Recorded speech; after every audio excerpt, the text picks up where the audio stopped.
Good afternoon. This is Group 2, and we are presenting to you a case study where we evaluated how it has been managing the tools of maintenance requirement, that is management, programming, budgeting, and planning. Our objectives for this study were to carry out a preliminary investigation of Mary Stewart's Hall, its use and its maintenance practices, and to evaluate its responsiveness to the tools I've just mentioned, planning, programming, management, and budgeting. My name is Kambabazi Anita, and we are 11 members in our group. That is Oluk Gabriel, Wamboga Abraham, Ronjire Rogers, Yakamuma Joshua, Nagoza Diana, Linda Edward, Wabure Stephen, Mubiru Remy, Sanya Emmanuel, and Lumumbo Emmanuel. Mary Stewart Hall was our case study, and a brief introduction about it. It accommodates over 500 students, and it was built in 1953, so it has been around for quite some time. And it has 2 extensions to it that were completed in 1959. Down there is a photo of it from the side. You can see balconies. It's around 9 stories of the structure. Yeah, 9 floors of the structure. When we looked at the planning, we rated the different items of this structure using this rating system: good, fair, and poor. Good means that it's equivalent to a new structure. It has a very high utility value. Fair means maintenance is required, though it's still in a good state. And poor means that it has seriously deteriorated. Maintenance is very necessary. The items we looked at, we looked at the roofs, the walls, the sinks, and most of these items were very poor because you find on the roof we have debris. On the, like here you can see, the roof has debris on it, the sinks are broken, so they need complete replacement. They were in a very poor state. If you look at the balconies, they had, the concrete had fallen off. You could see the reinforcement. The walls had peeling paint. Most of these items were in very poor state. These are the lawns behind us, the hall. They were also in a very poor state. They are not, there is litter, they are not clean. That's a security light in the corner. You can see it there. It does not function, and it has not functioned for the last 5 years. They are peeling doors. So basically, the different items are in a very poor state. Then we went on to look at the resource inventory. The different items that we talked about before, we also looked at what are the materials they use currently for maintaining. What is the human resource that is used? What is the financial resource? We were unable to get any financial information. They kept us on the run around, go to the accountant's office, go to the state department. So we kept moving up and down and not getting anything from any of these places. So we're only able to adequately look at the material resource and the human resource. For the sockets, they have new sockets in their stores. They have an electrician who is paid their wage. Waste disposal sites, they currently use the cleaners who take it to a certain collective site, and it's collected. The floors, there is liquid soap, there is water, there are also cleaners for each floor. So the different items, the bathrooms have curtains and shower curtains and the taps, that some of them are in a very poor state, but they are there. Then they also have a plumber who comes in to do the cleaning. The drainage system for drain water, there are currently PVC pipes, and also the cleaners do unclog it using a plunger when there is a problem. Then we also looked at the different tasks that they do during their routine cleaning, the routine maintenance. There was plumbing, electrical works, door repairs, painting, and lawn mowing. But these items, they do them on it's not a daily basis. Sometimes it's not even regular. Like plumbing, it's on a monthly basis. So if your socket gets a problem on Monday 1st, you're going to get it repaired on 31st of that month. Then door repairs, they're done when required, so you're going to find like the doors I showed you there for a whole year until someone actually complains a lot. Then we looked at the programming.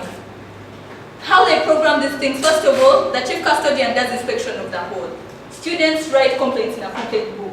Then after they have done that, these are the items that are programmed, and they are taken back to, they are programmed to when these guys will come in, if it's the electrician, if it is the plumber, things like that. And if there are major repairs, they are going to be taken to estates department.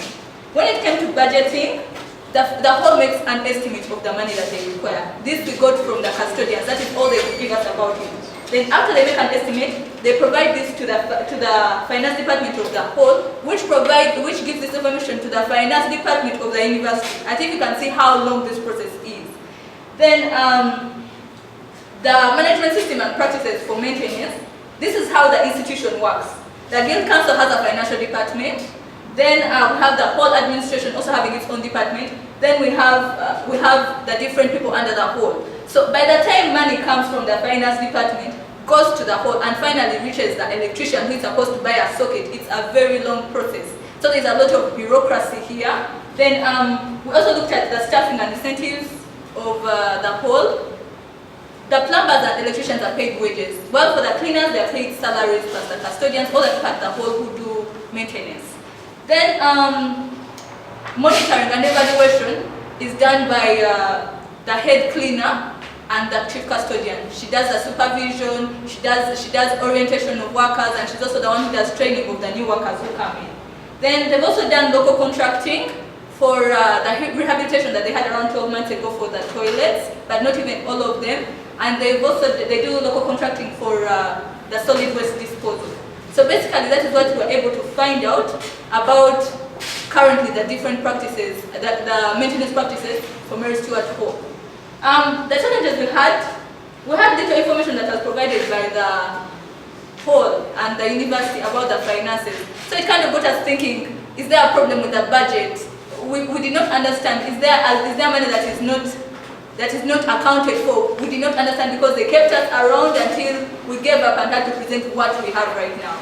Then they only do cleaning on the interior of the hall. They do not care about the exterior. Like I showed you for the lawns, they do not do that. So you find the outside part is deteriorating as much as even the inside is deteriorating. So you cannot, it gets actually worse when the people outside can see that the hall is in a very poor state. Then the people who do the maintenance told us that they get very little money, and also they are given very little money to buy supplies.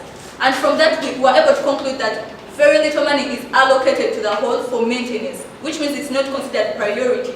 Yet if we need to have sustainable use of this hall and any other structure, we would need to consider it as priority. Then from what we got from the toilets, the bathrooms, as I already explained, this is a health risk to the students of the hall. Because if they are not catered for health-wise, if they are in bathrooms that are dirty, then they will get sick, and that is not teaching students wholesomely. If you cannot cater for their health, then you're not doing well as a university. The recommendations we have is that there should be record keeping and provision of required information such as the drawings, the budgets, such that you can be able to have proper evaluation and planning. Like what we are doing right now, we are providing a solution to an existing problem. But that's something we cannot do if we do not have enough information. Then the university needs to consider maintenance as priority, both routine and preventive. We start with routine and we go to preventive. So if we cannot do routine maintenance as required, then we cannot be able to do if we cannot be able to do routine maintenance, then we cannot be able to do preventive maintenance. Then there is need to break down the institution hierarchy. Having this run around where we are not sure about whose role it is to do maintenance and where we can get from information means that the university has not been able to demarcate who is involved with what and whose responsibility is what. So we think there is need to break down this structure so that we know if I am to look for drawings, I am not going to go and ask the warden, I'll go to estates department. But if we are kept around, then it brings a problem. Also when it comes to this institution hierarchy, when it comes to the money, the way the process goes from the university, the financial department of the university, to the whole, sometimes money comes in even beyond when it's no longer necessary, when the students have left the rooms where they had issues with the sockets. So if this breakdown is taken care of, then we can't have those issues. Money will come in when it's required, information will come in when it's required, and you can be able to have better maintenance practices. Thank you very much. Any questions? I'm just wondering, why do you think you were unable to access financial information? Thank you, Miriam. From what I said, the runaround that we had gave us the impression that either there is no budget for maintenance or budget for the whole where they cater for maintenance, or there is something wrong with the information that they have to hide it away from us, because information should be accessible. We are students, we pay money, so there is no problem with us accessing how this money is accounted for. So the impression that we got of all this is that there is either no budget, or there is no maintenance that is catered for in this budget, or the money is not accounted for as it should be. Thank you. I need to raise something crucial. You told us there is a certain maintenance plan in place, right? For instance, the stores have sockets, there's a standby plumber who gets paid a wage to do that.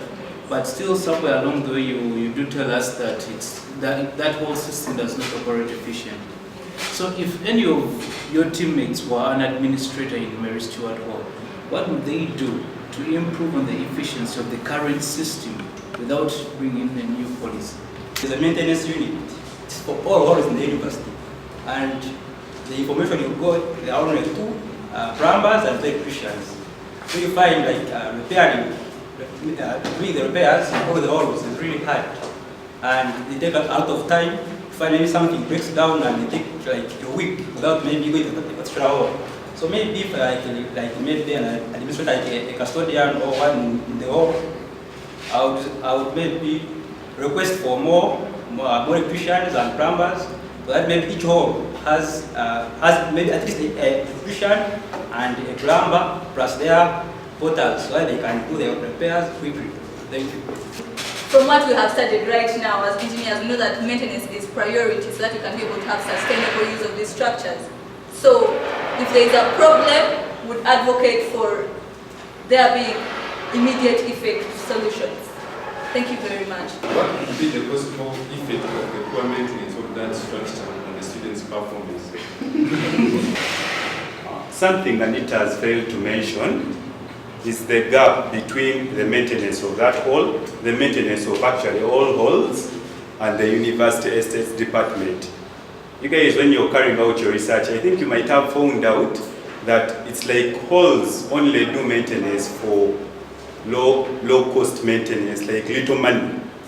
When it comes to serious money, the estates takes over.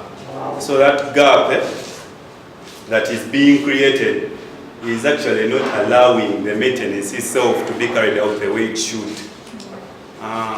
Going back to the performance, of course, when you have malaria, I don't know whether you can read that, because as you have seen, behind Mary Stuart, the public health in that area is actually wandering. People are crying. Thank you very much.